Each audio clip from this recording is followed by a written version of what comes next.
नमस्ते विद्यार्थियों, स्वागत है आप सभी का आपके अपने चैनल गणित एकेडमी इंजीनियरिंग लेक्चर्स में। तो आज का जो सेशन है इसमें हम देखने वाले हैं कि गेट का जो एग्ज़ाम है अब पोस्टपोन तो होने नहीं वाला। ठीक है, आज सुप्रीम कोर्ट का नोटिस मॉर्निंग में आया है 11 बजे के आसपास, 11-12 के पास, कि एग्ज़ाम आप नहीं पोस्टपोन कर सकते based on the signature of few thousand students. ठीक है, तो ये उन्होंने स्पेसिफिकली मेंशन किया है और ये मैं बार बार इससे पहले भी बता रहा था कि एग्ज़ाम आपका जो है ये पोस्टपोन होना बुरा बात है, क्योंकि अगर एग्ज़ाम पोस्टपोन होता है तो फिर क्या होगा, उसके वजह से बहुत सारे रिक्रूटमेंट, बहुत सारे एमटेक प्रोग्राम ये भी डिले हो जाएंगे। तो एग्ज़ाम जो है डिले होना तो बहुत ही कम पॉसिबिलिटी था, लेकिन ठीक है, आज उस पर फाइनल जो है मुहर भी लग चुका है कि आपका एग्ज़ाम अब डिले नहीं होगा। ठीक है, तो आज वाला जो सेशन रहेगा इसमें हम बात करने वाले कि आप अगर एग्ज़ाम के लिए जा रहे हैं, ठीक है, तो आपको क्या क्या चीज़ें करना चाहिए, क्या क्या चीज़ें नहीं करना चाहिए। तो अगर आप लोग चैनल में पहली बार आए हैं तो मैं आप लोगों से रिक्वेस्ट करूंगा कि आप चैनल को सब्सक्राइब कर लीजिए और अगर वीडियो पसंद आए तो लाइक और शेयर ज़रूर कीजिएगा। ठीक है, तो चलिए फिर स्टार्ट करते हैं आज का सेशन। तो देखिए, मैंने यहाँ पे ना, जब मैं ये स्लाइड बना रहा था तो मैंने सोचा था कि मैं मॉर्निंग सेशन और आफ्टरनून सेशन के लिए कुछ जो पॉइंट्स है वो अलग अलग करके लिखूंगा, लेकिन फिर मैं सोचा कि मतलब आफ्टरनून सेशन में क्या ऐसा अलग होगा जो कि मॉर्निंग सेशन में रहेगा, तो मैंने इसीलिए सोचा है कि एक ही साथ में इसमें बात करूंगा। ठीक है, तो देखिए, अगर मैं बात करूं कि सबसे जो इंपॉर्टेंट है आप एग्जाम, तो जिन लोगों का 5th और 6th को एग्जाम स्टार्ट हो रहा है, 5th सैटरडे, ठीक है, तो मैं आप लोगों से बोलूंगा कि फ्राइडे के रात आप लोग ना खाना जो है आपका डिनर, तो डिनर आप लोग ना 8 से 9 के बीच में कंप्लीट कर लीजिएगा। और डिनर ना थोड़ा सा मतलब क्या रखेंगे कि हम ज्यादा हैवी नहीं करेंगे, ऐसे नहीं कि एकदम पेट भर के ठूस के खा लिए।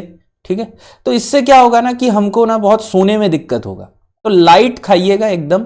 ठीक है, स्पाइसी फूड, ऑयली फूड, बाहर का खाना ये सब अवॉइड कीजिएगा। और जो लोग मेस वगैरह में है तो एकदम ही आप लोग सिंपल खाना जो है आप लोग खा सकते हैं। ठीक है, तो आप लोग 8 से 9, मैं बोलूंगा 8 से 9 PM के अंदर ना आप अपना डिनर फिनिश कर लीजिए। और एक बार आपने जब डिनर फिनिश कर लिया, उसके बाद ऐसे नहीं कि बुक खोल के फिर से पढ़ रहे हैं बैठ के, तो डिनर फिनिश होने के बाद आप हाफ एन आवर या 1 आवर, मैक्स टू मैक्स आप 1 आवर तक, मतलब 10 बजे तक आप एक बार एक छोटा सा रिवीजन, क्विक रिवीजन सेशन दे सकते हैं, जो फॉर्मूलाज आपको डिफिकल्ट लगता है। उसके बाद 10 PM के बाद आप इमीडिएटली लाइट ऑफ करके सो जाने का कोशिश करेंगे। देखिए, जो बच्चे बहुत ही अच्छे से पढ़ाई किए लास्ट 6-8 महीने, उनको तो टेंशन से नींद नहीं आएगा। ठीक है, 12 बजे से पहले या 1 बजे से पहले आपको नींद नहीं आएगा, लेकिन फिर भी मैं आपको बोलूंगा कि आप लोग एक साउंड स्लीप, एक प्रॉपर 8 to 9 आवर्स का स्लीप जो है आप लोग लेके जाइए। ठीक है, तो इससे क्या है, आपका ब्रेन जो है मॉर्निंग में फ्रेश रहेगा। तो मॉर्निंग सेशन या आफ्टरनून सेशन, ये दोनों के लिए है कि आप लोग जो है क्या करेंगे, जल्दी से जल्दी सो जाएंगे। और जिन लोगों का आफ्टरनून में पेपर है वो भी कोशिश करेंगे कि अर्ली मॉर्निंग आप उठ जाइए। ठीक है, 6:30 को उठ जाइए, उठ के आप थोड़ा सा रिवीजन कर सकते हैं। ठीक है, और जो लोग मॉर्निंग सेशन वाले हैं उनके लिए तो मैंडेटरी है कि आप सुबह 6 बजे उठे।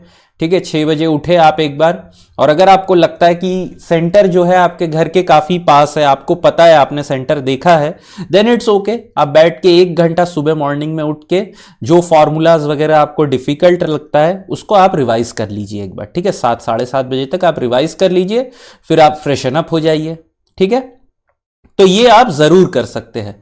तो जो लोग मॉर्निंग सेशन में हैं उनके लिए भी मैं बोलूंगा कि आप लोग 6 AM को तो आपको उठना ही है, और जो लोग आफ्टरनून में हैं तो इनके लिए भी मैं बोलूंगा कि आप 7 AM तक तो उठ ही जाइए, उठ के आप रिवीजन वगैरह कीजिए। ठीक है, अब जो सबसे इंपॉर्टेंट है, ब्रेकफास्ट।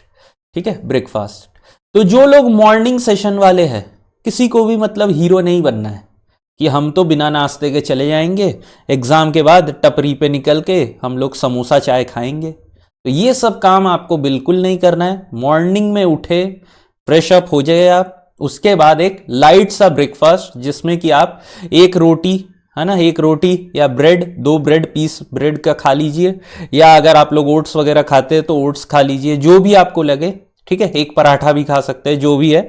तो एक लाइट सा ब्रेकफास्ट जरूर करके जाइए। अब ये क्यों करना जरूरी है, तो देखिए, आपका जो बॉडी का इम्यूनिटी रहता है ना, अगर आप बिना खाए सुबह निकल जाते हैं तो बहुत वीक रहता है।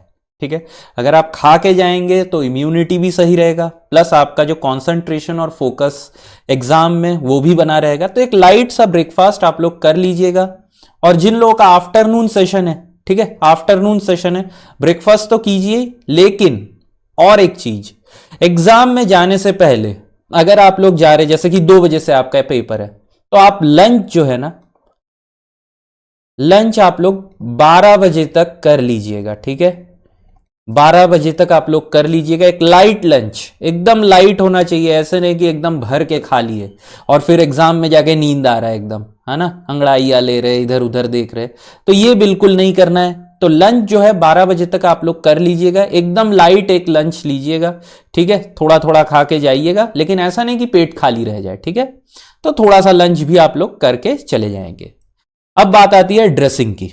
ठीक है, ड्रेसिंग, अब ऐसा नहीं है कि मतलब ड्रेसिंग में आप लोग ना, बॉयज एंड गर्ल्स दोनों के लिए ही मैं बात करूंगा, कि आप लोग बहुत ही मतलब टाइट फिटिंग क्लोथ्स वगैरह पहन के जा रहे, या ऐसा डिफिकल्ट सा क्लोथ जिसमें कि चेक करना आपको पॉसिबल है, तो आपको फ्रिस्किंग किया जाएगा एग्जामिनेशन सेंटर में।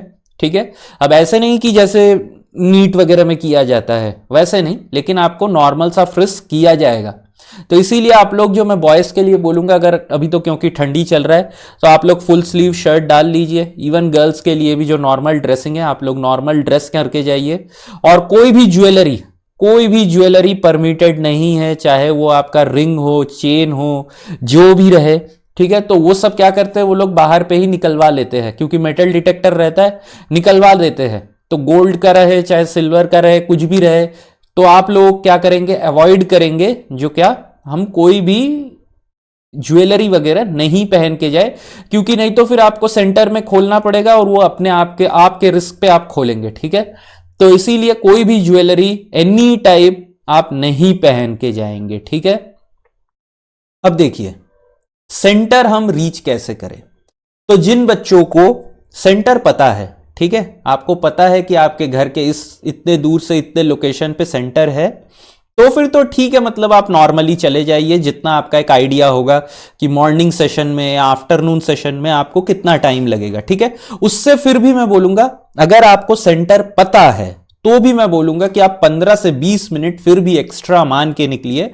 जैसे कि अगर आपको पता है कि आपके घर से सेंटर जाने में आपको 15 मिनट लगता है बाइक से, तो उस दिन आप हाफ एन आवर ले लीजिए, +15 कर लीजिए, जितना भी मिनट आपको लगता है नॉर्मली, उससे आप +15 लेके ही चलिए। ठीक है, क्योंकि अगर आप निकले, कुछ तो हो सकता है जैम हो जाए, या रोड पे है तो कहीं कुछ हो जाए, तो फिर आप क्या करेंगे, एक आप कोशिश करेंगे कि 15 से 20 मिनट हाथ में लेके चले।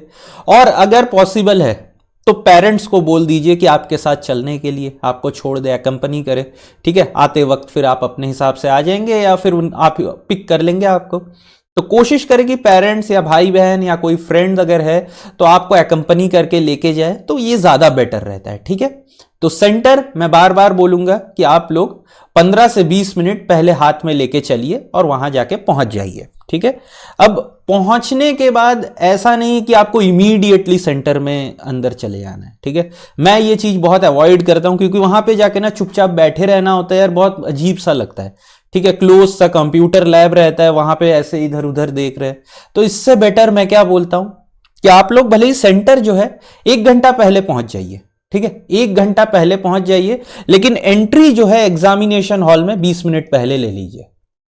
ठीक है, क्योंकि 20 मिनट पहले आपको चाहिए, वहां पे आपका जो है फेस फोटोग्राफ वगैरह लिया जाएगा। ठीक है, तो इसी वजह से 20 मिनट पहले आप जो है सेंटर के अंदर एंटर कीजिए, लेकिन पहुंच 1 घंटा पहले ही जाइएगा। ठीक है, तो अब देखिए, ये मैंने बोल दिया आपको। अब क्या क्या चीजें एग्जाम में अलाउड है आपको। ठीक है, अभी के लिए अलाउ क्या क्या है, तो आप जो है सबसे पहले एक पेन ले जा सकते हैं, एक पेंसिल भी ले जा सकते हैं नॉर्मल सा। ठीक है, नॉर्मल सा, ऐसा नहीं कि मतलब ये इस टाइप वाले पेन्स है ना, ये देखिए इसमें अंदर का क्या है ये दिखता नहीं है, तो ये वाला पेन बिल्कुल भी आपका जो है ये अलाउ नहीं किया जाएगा। ये टाइप वाले जो पेन्स होते हैं ना, जिसमें कि ट्रांसपेरेंट रहता है, अंदर का दिखता है, ये टाइप वाले पेन नॉर्मल पेन आपको अंदर अलाउ किया जाएगा, ठीक है, पेन या पेंसिल, एक इरेजर भी आप ले जा सकते हैं, ठीक है। उसके बाद आप सैनिटाइजर अपना, ग्लव्स भी आप कैरी कर सकते हैं, लेकिन ग्लव्स से लिखना बहुत दिक्कत होता है, तो ग्लव्स वगैरह की जरूरत नहीं है, ठीक है। एक सैनिटाइजर, अब सैनिटाइजर भी जो ट्रांसपेरेंट बॉटल आता है वही लिया जाएगा, है ना, ऐसा नहीं कि अंदर आपका जो है वो अच्छा सा जिसमें अंदर दिखता नहीं है वो वाला सैनिटाइजर, नहीं, वो नहीं दिया जाएगा। कोशिश करेंगे कि ट्रांसपेरेंट बॉटल में सैनिटाइजर लेके जाना है, जो भी लेके जाएंगे सब कुछ ट्रांसपेरेंट होना चाहिए। तो सैनिटाइजर आपका ट्रांसपेरेंट बॉटल पे, पानी का बोतल, वाटर बॉटल आपका जो है, तो वाटर बॉटल भी आपका जो रहेगा ये भी आपका ट्रांसपेरेंट वाला, ठीक है, वही जो आता है मतलब बेली या क्या तो किनले वाला बॉटल, वो आप लोग ले लीजिएगा, ठीक है, जो भी आपका है। तो वाटर बॉटल भी जो है आप क्या करेंगे, ट्रांसपेरेंट वाला बॉटल लेके जाएंगे, ठीक है। और तो आपका मतलब और क्या अलाउ, और तो कुछ घड़ी वॉच वगैरह कुछ भी आप नहीं ले जा सकते, ठीक है। वॉच तो बिल्कुल भी मत पहन के जाइएगा, क्योंकि वो आपसे निकलवा देंगे बाहर में ही, क्योंकि वॉच से ना बहुत सारे पिछले प्रॉब्लम हुआ था, स्टूडेंट्स लोग बोले थे कि हम एनालॉग वॉच पहन के जा रहे हैं, उसमें क्या प्रॉब्लम है, तो वो मानेंगे नहीं, आपसे बाहर निकलवा देंगे। तो बेटर है ये सब चीजें मत पहन के जाइए। तो इतना ही आप लेके जा सकते हैं अंदर, वाटर बॉटल। और मैं ये चीज बोलूंगा कि वहां जाके ना अंदर एग्जाम में हॉल में एकदम गटगट करके पानी नहीं पीना है, समझ रहे। एक बार अगर आप अंदर चले गए तो अंदर जाने से पहले, लैब में अंदर एंट्री लेने से पहले आप लोग एक बार वॉशरूम चल दीजिएगा, ठीक है, जो भी है फ्रेशन अप हो जाइए, उसके बाद जाइए। फिर ऐसा ना हो कि अंदर एग्जाम में जाकर टेंशन की वजह से 1-1 लीटर पानी पी गए और फिर बैठे हुए टेंशन में, समझ रहे, 1 घंटे बाद फिर टीचर से पूछ रहे कि आप वॉशरूम जा सकते हैं कि नहीं, टीचर बोल रहा हूं सॉरी, जो भी आपका इन्विजिलेटर है वहां पे। तो ये कोशिश करेंगे कि पानी भी जो है वो सिप सिप में पिए, ऐसा नहीं कि एकदम घट घट करके पी गए पूरा बॉटल, है ना, टेंशन में, तो वो भी नहीं होना चाहिए, थोड़ा थोड़ा करके पीजिएगा, कोई इशू नहीं है, ठीक है। अब बिफोर एग्जाम, ठीक है, बहुत इंपॉर्टेंट रहता है।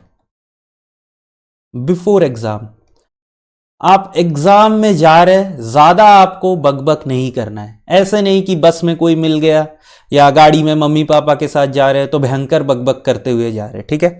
ये ना बहुत प्रॉब्लम रहता है बहुत से स्टूडेंट्स का कि जब टेंस्ड होते हैं ना तो बहुत ज्यादा बात करने लगते हैं। आपको बात नहीं करना है इतना ज्यादा, आप जब जा रहे हो, क्योंकि बात करने से क्या होता है आपका माइंड ना आउट ऑफ फोकस होने लगता है कुछ कुछ डिफरेंट डिफरेंट जगह पे। तो आप जब एग्जाम के लिए प्रिपेयर्ड होके जा रहे हैं, सुबह उठना है, एकदम चुपचाप रहना है, अपने में रहना है, अपने में खोए हुए, ऐसे नहीं कि बात कर रहे, ठीक है, सुबह उठ के फोन में किसी के साथ hello good morning I love you कर रहे हैं, नहीं, ये सब नहीं करना है, एकदम चुपचाप उठे, आप खुद को प्रिपेयर करेंगे, ठीक है। तो बिफोर एग्जाम आपको वहां जाके क्या करना है, एकदम चुपचाप जाना है, अंदर एंट्री लेना है, किसी के साथ भी झगड़ा मारामारी या कोई भी कुछ बात नहीं करना है, एकदम चुपचाप आप जाके अपने सीट पे बैठ जाइए, ठीक है। अब सीट में मैंने जैसे जाके बोला कि आपको 20 मिनट पहले, अब ये चीज ना मैंने नोटिस किया है स्पेशली बॉयज में, गर्ल्स का मेरे को नहीं पता, जाके बॉयज लोग इधर देखेंगे उधर देखेंगे, हाँ सामने देखेंगे, जैसे कि कितना वहां जाके हम देखेंगे। एक्चुअली में क्या होता है, इधर उधर देखते हैं कि मतलब कोई सुंदर कन्या दिख जाए इधर उधर हमको, है ना, कि अगर कुछ ना आए तो भी मतलब हम इधर उधर ताक सके। तो ये सब चीजें नहीं करना है हमको बिल्कुल भी जाके। इससे क्या होता है, आप अपना खुद का फोकस तो वेस्ट कर रही है और आपके बगल में जो है आप उनको भी इधर उधर देख रहे हैं, उनको भी एक अनईजीनेस लगता है। तो ये चीज बिल्कुल भी अच्छा नहीं है, ठीक है, कि आप जाके इधर उधर देख रहे हैं आउट ऑफ फोकस, किसी किसको हंस रहे किसी को देख के, नहीं करना है। आप जा गए वहां पे एग्जाम में, जो लोग अब अच्छे से प्रिपेयर्ड किए वो लोग तो बिल्कुल नहीं देखते कहीं पे भी, ठीक है। आप गए वहां पे, आपके हाथ में टाइम है, आपने एक बार क्या किया, पूरा स्क्रीन जो है पढ़ लिया, वहां पे कैसा आपका जो रहता है क्वेश्चन, अगर आप रिव्यू के लिए मार्क कर रहे हैं, आपने अगर क्वेश्चन आंसर दे दिया तो क्या उसका कलर कोड है, आपने पूरा जो भी इंस्ट्रक्शन है उसको एक बार अच्छे से रीड कर लिया, समझ लिया। उसके बाद अगर आपके पास 15 to 20 मिनट्स बच जाता है या 10 मिनट्स के आसपास बच जाता है एग्जाम स्टार्ट होने में, तो आप क्या करेंगे, आप बैठ के डीप ब्रीदिंग करेंगे आइज क्लोज करके, ठीक है। डीप ब्रीदिंग करेंगे जिससे कि आपका क्या है, जो जिटर्स है या जो नर्वसनेस है वो क्या हो, काम डाउन हो जाए। तो बैठ के वहां पे फोकस करेंगे खुद पे कि आपको एग्जाम में क्या क्या चीजें, और अगर कोई फॉर्मूला है जो कि आपको डिफिकल्ट लगता है तो उसको आप क्या करेंगे, अच्छे से दिमाग में अपना छापेंगे कि क्या उसके में हमने पढ़ा था, क्या नहीं पढ़ा था। ये सब चीजों पे ज्यादा फोकस करेंगे, ना कि आपके सराउंडिंग पे आप जाके फोकस करेंगे। तो ये मैं बार बार बोल दिया, ठीक है। अब बात आती है ड्यूरिंग एग्जाम। तो ड्यूरिंग एग्जाम अब आपको कोई भी टेंशन नहीं लेना है, ठीक है। तो इस पे ये वाले पॉइंट पे ना मैं थोड़ा सा बात करूंगा, ठीक है। ड्यूरिंग एग्जाम, अब अगर आप ड्यूरिंग एग्जाम में आप ऐसे जा रहे हैं, अब बहुत सारे अप्रोचेस रह सकते हैं, ठीक है। तो मैं अप्रोच और क्वेश्चंस कैसे करना, ये मैं इसके लिए और एक सेशन लेके आऊंगा अभी कुछ देर में ही, जिसमें कि मैं सिर्फ एग्जाम के बारे में बात करूंगा कि एग्जाम में करना क्या है, ठीक है। तो ड्यूरिंग एग्जाम इस पे मैं आपको जैसे बोला और एक मैं वीडियो लेके आऊंगा, उसी पे मैं बात करूंगा, ठीक है। अब बात आती है आफ्टर एग्जाम, ठीक है। आफ्टर एग्जाम, अब आफ्टर एग्जाम ऐसे नहीं कि आप जब एग्जाम, आप सपोज कीजिए कि आपका एग्जाम 2-2.5 घंटे में फिनिश हो गया, आप बाहर निकल जाए, नहीं, ये नहीं होता है। आपका एग्जाम होने के बाद भी आपका बायोमेट्रिक फिर से लिया जाता है, ठीक है। आपका जैसे फोटोग्राफ वगैरह फिर से लिया जाएगा। तो इसीलिए आपका एग्जाम होने के बाद हल्ला ना कीजिएगा, चुपचाप बैठे रहिएगा, ठीक है। दूरी बनाए रखिएगा, डिस्टेंसिंग, सोशल डिस्टेंसिंग का फॉलो बिल्कुल कीजिएगा। और अगर एक चीज मैं बोल देता हूं, ठीक है, एकदम ये चीज ध्यान रखिए, मैंने ये खुद देखा है कि बहुत सेंटर में जाते हैं तो वहां पे जो इन्विजिलेटर रहते हैं ना, वो बहुत बात करते रहते हैं, ठीक है। वहां पे भी मैंने देखा है कि अगर एक मेल और एक फीमेल इन्विजिलेटर अगल बगल में खड़े हैं, खूब बात करते हैं, मतलब मेरे साथ हुआ है, तो आपके पास पूरा अधिकार है कि आप उनको बोले कि आप सर थोड़ा शांत रहिए, अगर या तो आप अगर खड़े हैं यहां पे तो आप थोड़ा बात कम कीजिए। ये आपके पास पूरा जो है अधिकार है कि आप ये बोल सकते हैं, लेकिन ऐसे नहीं कि उनको बुरा लग जाए। थोड़ा पोलाइटली बोलिए कि प्लीज सर मैं यहाँ पे फोकस कर रहा हूँ या कर रही हूँ, तो आप थोड़ा सा धीरे बात कीजिए, मेरे लिए थोड़ा ठीक रहेगा, ठीक है। तो ये पॉइंट मेरे को लगा कि बोल देना चाहिए। आप अपने अधिकार में है कि आप उनको बोले। या कोई स्टूडेंट बैठ के गाना गा रहा है, ठीक है, ये मेरे साथ हुआ है, 2016 की बात है, ठीक है। जब मैं IIT में था तब मैं एक बार गेट ऐसे लिखने गया था, तो मेरे सामने एक लड़का बैठा था, वो बैठ के गुनगुना रहा है ना। तो मैं फिर बोला भाई यार गाना वाना मत गाओ, ऐसा तो नहीं है यार, एग्जाम लिख रहे हैं, कैसे कर रहे हो। तो आप किसी को भी बात करें तो थोड़ा पोलाइटली बात कीजिए, तो फिर ठीक है, ठीक है। अब जैसे कि मैं बोल रहा था आफ्टर एग्जाम की बात, तो आफ्टर एग्जाम में आप क्या करें, तो आप चुपचाप बैठे रहे, ठीक है। आपका जब नंबर आएगा तब आप निकलिए, निकल के, ठीक है, निकल के ऐसे नहीं कि वहां पे चर्चा करने लग गए, ठीक है। चर्चा करने, अभी कोविड बहुत चल रहा है, तो आप जो है सीधा घर आने का कोशिश कीजिए, ठीक है। घर आके साफ सुथरा हो जाइए, फिर एकदम रिलैक्स होके बैठिए, देखिए कि आपने जो करके आया है वो सही है कि नहीं है, क्योंकि पता तो चल ही जाता है, डिफरेंट डिफरेंट कोचिंग सेंटर्स वाले अपना सोल्यूशन निकालना स्टार्ट कर देते हैं, ठीक है। तो उनको देख के भी आपको टेंशन में नहीं आना है कि यार हमने क्या किया। बहुत टाइम गलत गलत प्रोवाइड करते हैं, बहुत टाइम सही भी प्रोवाइड करते हैं। तो आफ्टर एग्जाम आपको इमीडिएटली कोशिश करना है कि आप अपने घर आ जाए, घर आके फ्रेशन अप हो जाइए, क्योंकि सेंटर में पता नहीं कहाँ कितने जो आप इंटरेक्ट करते हैं लोगों के साथ या जो भी है, तो टाइम अभी उतना ठीक नहीं चल रहा है। आप डायरेक्ट इमीडिएटली कोशिश कीजिए कि घर में आप आ जाइए, ठीक है। तो यही चीज मैंने लिखा है। घर में आके आप क्या करें, घर में आके एंजॉय कीजिए। मतलब जो लोग अब 6-8 महीने पढ़ाई किए हैं, आप लोग अब 1 हफ्ता 2 हफ्ता बस, उससे ज़्यादा नहीं, उससे ज़्यादा एंजॉयमेंट नहीं चाहिए हमको। 1-आध हफ्ते आप एंजॉय कीजिए खूब सारा। आप अपना देखिए रिजल्ट वगैरह जो भी है, मार्क्स प्रेडिक्शन ये सब वगैरह जो भी है आप देख सकते हैं, ठीक है। तो ये वाला जो सेशन में मैं आपका अभी जो ड्यूरिंग एग्जाम वाला है कि एग्जाम का पैटर्न कैसे रहता है, कैसे आप क्वेश्चंस को अटेम्प्ट करेंगे, ये सब के ऊपर मैं बात करूंगा, है ना। तो इस पे मैं और एक मतलब सेशन, वीडियो सेशन बनाने ही वाला हूं कुछ देर में, तो इस पे हम लोग बात करेंगे, ठीक है। तो अगर आपको वीडियो सेशन आज का अच्छा लगा हो तो आप लोग प्लीज लाइक कर दीजिएगा और शेयर कर दीजिए अपने दूसरे एस्पिरेंट्स के साथ। और अगर आप लोगों ने मेरे चैनल को सब्सक्राइब नहीं किया है तो सब्सक्राइब जरूर कर दीजिएगा, ठीक है। तो चलिए फिर मिलते हैं नेक्स्ट सेशन में। Thank you.